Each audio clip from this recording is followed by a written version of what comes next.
Translation. Allah has set a seal upon their hearts and upon their hearing, and over their vision is a veil. And for them is a great punishment.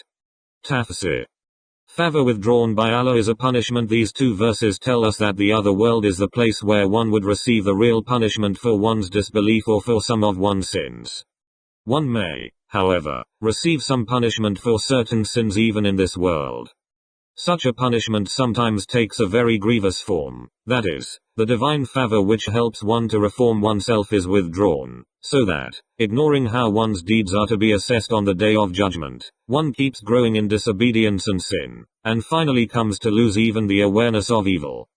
In delineating such a situation, certain elders have remarked that one punishment for an evil deed is another evil deed which comes after, and one reward for a good deed is another good deed which comes after. According to a hadith, when a man commits a sin, a black dot appears on his heart. This first dot disturbs him just as a smudge on a white cloth is always displeasing to us. But if, instead of asking Allah's pardon for the first sin, he proceeds to commit a second, another dot shows up. Thus, with every new sin the black dots go on multiplying till the whole heart turns dark, and now he can no longer see good as good nor evil as evil, and grows quite incapable of making such distinctions. The Holy Prophet, peace be upon him, added that the Holy Quran uses the term ran or rain, rust, for this darkness, as in Miskat from the Musnad of Ahmad and Tirmidhi. No. But what they did has rusted their hearts. 83:14. According to another authentic hadith reported by Tirmidhi from the blessed companion Abu Hurairah, the Holy Prophet, peace be upon him, has said, when a man commits a sin, his heart grows dark, but if he seeks Allah's pardon, it becomes clear again. Seek were to be, it should be carefully noted that in announcing that it is all one whether the Holy Prophet, peace be upon him, warns the disbelievers or not, the Holy Quran adds the condition alayhim, for them, which clearly indicates that it is all one for the disbelievers alone, and not for the Holy Prophet, peace be upon him, for he would in any case get a reward for bringing the message of Allah to his fellow men and for his efforts to teach and reform them.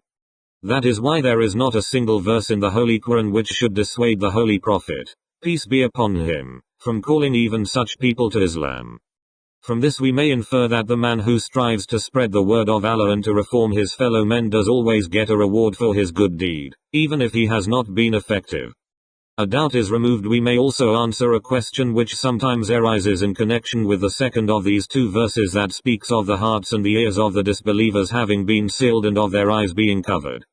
We find a similar statement in another verse of the Holy Quran. No. But what they did has rusted their hearts. 83:14. Which makes it plain that it is their arrogance and their evil deeds themselves that have settled their hearts as a rust.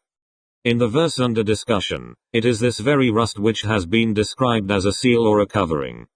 So, there is no occasion here to raise the objection that if Allah himself has sealed their hearts and blocked their senses, they are helpless and cannot be held responsible for being disbelievers, and hence they should not be punished for what they have not themselves chosen to do. If we consider the two verses, 2:7 and 83:14, together, we can easily see why they should be punished in adopting the way of arrogance and pride they have, willfully and out of their own choice, destroyed their capacity for accepting the truth, and thus they themselves are the authors of their own ruin. But Allah, being creator of all the actions of his creatures, has in verse 2:7 attributed to himself the setting of a seal on the hearts and the ears of the disbelievers, and has thus pointed out that when these people insisted, as a matter of their own choice, on destroying their aptitude for receiving the truth, Allah produced, as is his way in such cases, the state of insensitivity in their hearts and senses.